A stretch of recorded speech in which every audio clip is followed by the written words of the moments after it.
The biggest issue with nuclear waste is what do we do with it? We've especially been considering this problem as President Obama, as he said in his State of the Union address, has considered opening more nuclear waste plants because they're cleaner burning than, say, coal as energy sources. As of yet, we have no permanent depositories in the United States, especially as Yucca was just shut down, to contain the waste that would be produced by more nuclear waste power plants. We could open other nuclear waste depositories in other places in the United States, but in this scenario we have a classic case of not in my backyard syndrome, where people might agree with opening a nuclear waste depository, but they just don't want it anywhere near them. As of now, most nuclear waste is stored on-site, but those on-site areas are filling up. So we've begun to consider other options. One of these options is to bury nuclear waste in polar ice caps, but especially as concerns over global warming and the melting of those polar ice caps have been investigated recently, scientists are rethinking this solution, as melting might lead to leakage, and leakage might lead to mutant fish, and worse. But other alternatives to this include ocean dumping, where we would just bury nuclear waste in the ocean floor. But again, there's fear of leakage if seismic activity were to damage those containers. And also, dumping high-level radioactive waste is currently outlawed by the London Dumping Convention. Other solutions include just depositing nuclear waste on uninhabited and resource-lacking deserted islands. Some of the more outlandish solutions include shipping it to the moon. But although it would be like a permanent separation of humans from the nuclear waste, rockets that would take such nuclear waste into space have an unfortunate habit of exploding, as the Columbia demonstrated so unhappily.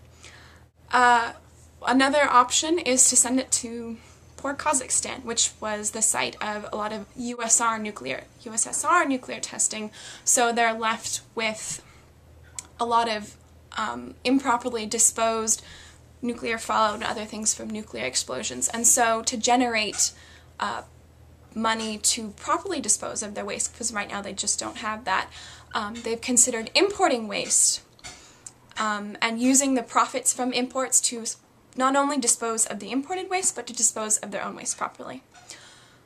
As of now, there are a lot of options for nuclear waste disposal, but no really viable, concrete solutions. Hi, I'm Willa Michelson, and my partner Hannah Speck is here behind the camera, and we're here to interview Joel Michelson, a professor of climatology at UCSB, about Yucca Mountain. Hi. Hello. Hello.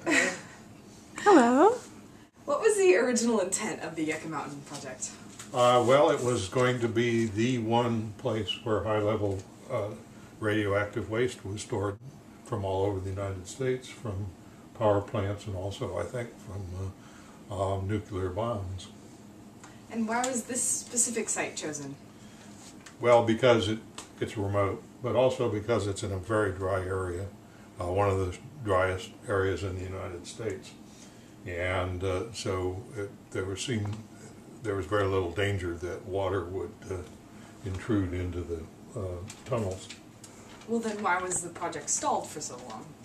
Well, it's dry right now, and so in the current climate it seemed like a good place, but we know that nuclear waste is dangerous for thousands of years, and no more than 12 or 15,000 years ago, the climate was very different in that area than it is now, much wetter. There were big lakes and things like that. And so, could you just briefly explain to us why climate's relevant to the nuclear waste storage issue? Well, again, they want it to be in a very dry place. Water, first of all, is very hard on metal. It tends to rust and things like that, but probably more importantly, the possibility exists then that there could be leakage of nuclear waste into groundwater and dispersal across the landscape. And how do you know about the climate from 15,000 years ago? Well, we use what are called proxy indicators, which means they're things that tell us something about the climate indirectly. Tree rings are one example. Another example that's kind of interesting are what are called pack rat middens. Pack rat middens are big trash heaps that pack rats accumulate. They circle around their little dens, picking up sticks and seeds and things like that for reasons that only pack rats know. And those accumulate over large periods of time, so you can tell what the vegetation was like in that area 10 or 15,000 years ago.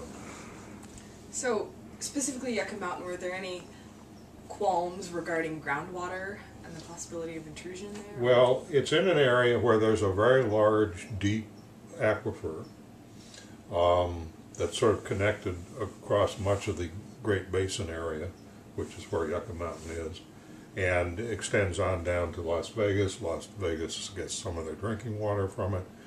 And so if radioactive waste were to leak into that groundwater, then it would be could be a very serious problem. All right. Thank you.